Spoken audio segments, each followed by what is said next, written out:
You guys, is this like better? Can you see my little apartment? You guys, I am well aware of how cringy my videos are. And it's like embarrassing to do videos like this, but I want to do something new and brave. And I feel like this is a good place because I don't know. I mean, you don't have to watch it if you don't like it, but it's a good place to maybe document a little bit of me.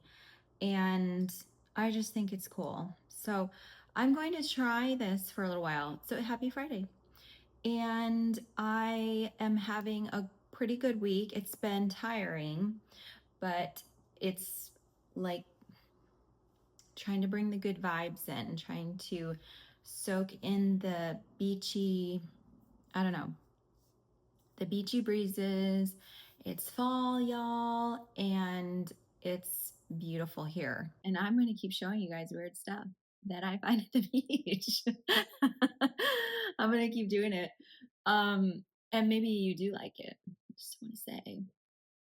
Okay, so yeah, this is my favorite nail polish, and it's called Liqueur, and it's by London Town, and it's oh, this is just one of them. I like Cactus Coral. That's a really good color. And then I like their nail veils and their nail concealers, and this one is called Rose Tinted Glasses.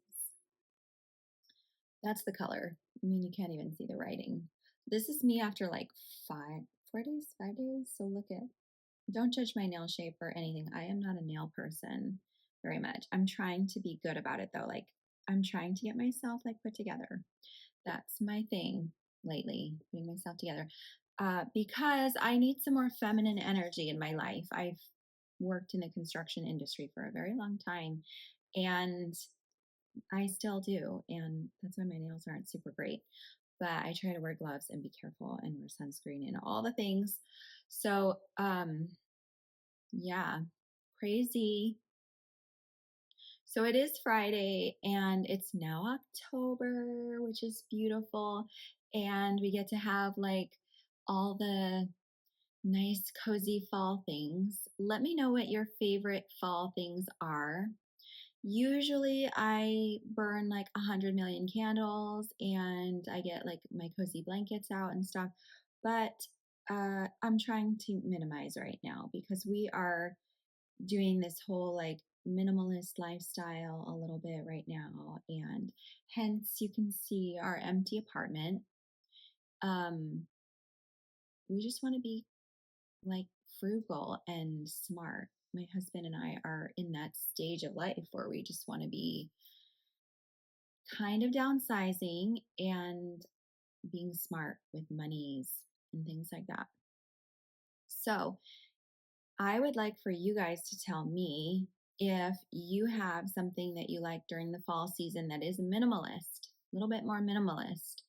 Because I know I showed you the shampoo last week and I'm showing you some nail polish right now.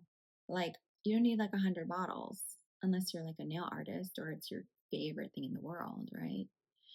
Um, so I do like efficiency. I like streamlined processes so things go quick, quick, quick. I like a really quick morning routine, a quick bedtime routine, and I do like to slow down a bit, but I don't want it to be taking over my life, the things that I have to do in the day, because I want to have some enjoyment. So I'm hoping to take you guys to the beach sometime. It's been super rainy, but today is sunny. And the reason why it's been raining is because we've had that big hurricane thing off the coast. And it brought in some rain and thankfully no storm. So, what are you doing today for Friday? I wanted to talk a little bit about self esteem. And this is really, really important to me. A number of years ago, I had this kind of mini epiphany that has stuck with me over the years. And it was something a little bit like this. I was in the shower washing my hair, of course. I swear I'm not like a hair girl. So, but anyway, I was in the shower washing my hair and I was thinking to myself of a little mantra that I've taken on for the year. I like to take on little mantras when I set like New Year's resolutions and stuff. And this is a little song. It's a children's song, and I will link the text and the writer of the song and everything below. And it goes like this: I want to be kind to everyone, for that is right, you see. So I say to myself, remember this: kindness begins with me. And I had been saying it over and over and over for like, I don't know, 6 months or something. Kindness begins with me. I want to be kind to everyone. Kindness begins with me. And it dawned on me in the shower. I was like, oh my gosh. Because I was always thinking like the kindness aspect was just, I'll be the first one to be nice. I will open the door for somebody if they need it. I will be there first for them. Like, you can count on me. And it dawned on me that it wasn't about me. It was about who I wanted to be kind to. And then I realized if I want to be kind to them, it begins with me. So I first need to be kind to myself. And this was like really, really moving in my soul. It shook me. And I realized that I couldn't be fully, truly nice to the people around me without first being kind to myself. Now, what does that look like? At first, I had no clue. I was like, okay, so I need to be nice to myself. And you always hear, like, oh, be kind to yourself, or all of those cliche things that tell you, have good self esteem and have good confidence. But then you have this whole other aspect, which is like, okay, don't be selfish. Do not be selfish. You don't be a selfish person. Think about others and don't think about yourself. It gets really messy, but it's really simple. And think of it this way. And you probably already do, but this is so helpful for me. Um, if I am taking good care of myself, then I am a better servant and helper to others. So I started really evaluating how kind I was being to myself. And it started with listening to my internal dialogue, like listening to how I actually talked to myself. Was I being nice? Was I saying good things to myself? Or was I trash talking? My husband told me this thing that he had heard once: God don't make no junk. And I love that. Like, God don't make no junk. You're not junk. You're wonderful. You're a beautiful creation of God. So, with that, I started thinking about how I was talking to myself, and I started hearing like mean things, lots of little mean things in my head. And some of them I picked up and put in my backpack of life and took along with me when I was exposed to certain messages. And some of them I think are just like, the world just kind of pressing down on you, making you want to be perfect and making you want to have to like do it all, especially for women, right? Okay. Anyway, so I started listening, just listening to how I was talking to myself. And this was like for like weeks and months. And then I started leaving like little post it notes on my mirror, like, kindness begins with me. Be kind to yourself. You're amazing. You can do it. You're doing great. Think kind things about yourself. And I would work on this. This was like an intense workshop for me for months, which then transferred to years. And it's still something that I'm trying to practice. It is a practice for me about having self esteem.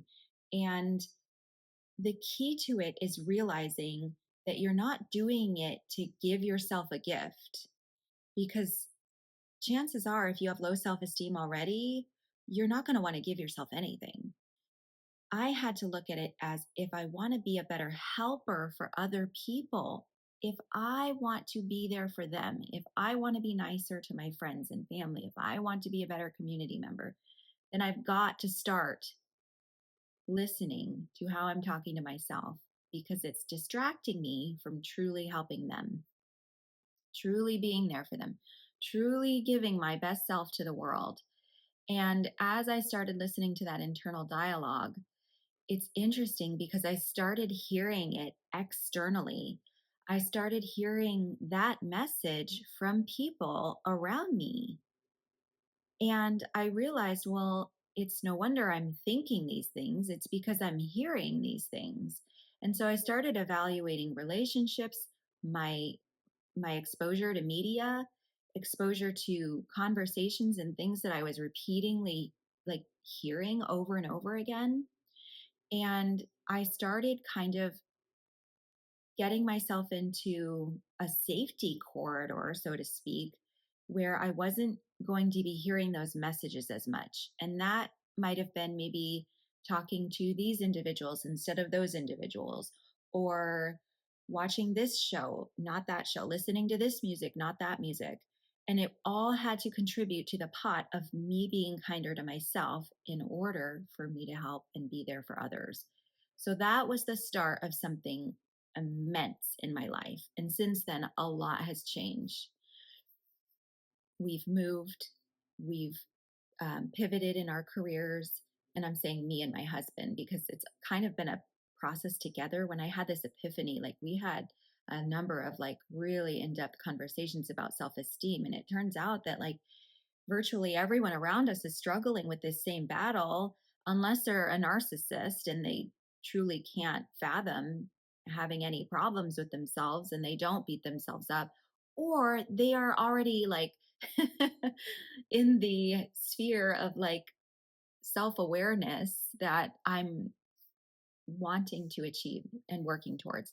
So anyway, that is something that I feel is super important to just put out there in the world. I want to give this as a message of hope that the negative messages in your head, even if they're not about you, but they're just about other people or the world or negativity. And I'm not trying to be, here's the thing, I'm not trying to be what people call toxic optimistic. I'm not a toxic optimist. And quite frankly, I don't even believe that's a thing. Either you're optimistic or you're not. And if it's corrupt and it feels bad, then it's not optimism, it's abuse in the shape and form of optimism. So, one example of that is I've been on forums and stuff for people who have chronic illnesses, and I've been able to see some of their feedback, and sometimes they are in really destitute circumstances, and no judgment, for anybody under any health circumstances, because I don't have all of the ailments and the problems of the world, but I have had my own experiences with healthcare and my shifting healthcare over the years and challenges and pain and things like that and suffering. So this woman on this forum that I was in said, I'm just so sick of people who are toxic optimists who think that you can just mentally put yourself into a state of happiness. And for me, it just made my heart sink. And I felt so sad for her because she equated optimism with toxicity. And for me, that just felt sad. And so maybe we don't call it optimism. Maybe we call it hope. Maybe we call it hanging on. Maybe we call it relief or peace or just acceptance.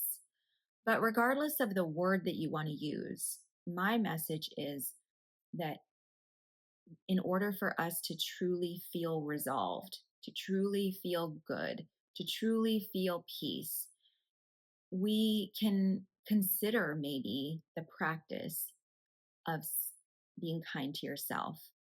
And we do that with the intent of wanting to help the world be a better place and wanting to give back and wanting to contribute. And I think in this day and age, a lot of people are struggling to see why they would even want to.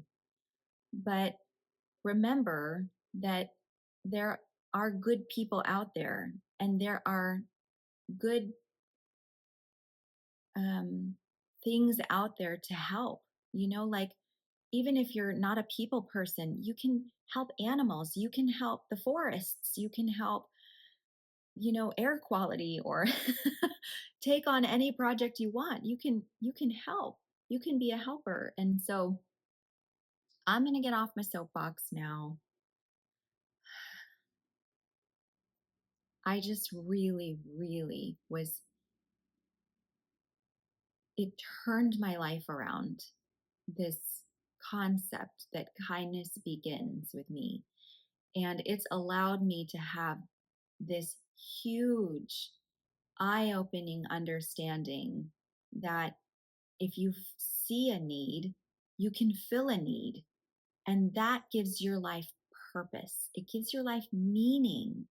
And that is one absolute scientific indicator of happiness is a life of purpose. So I'm really grateful for that message that came to me.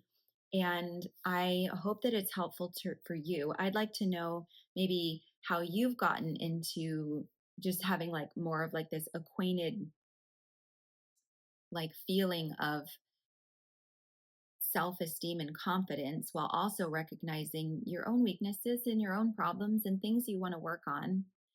So, how do you have self esteem and how are you giving of yourself? So, anyway, that is what I wanted to share today.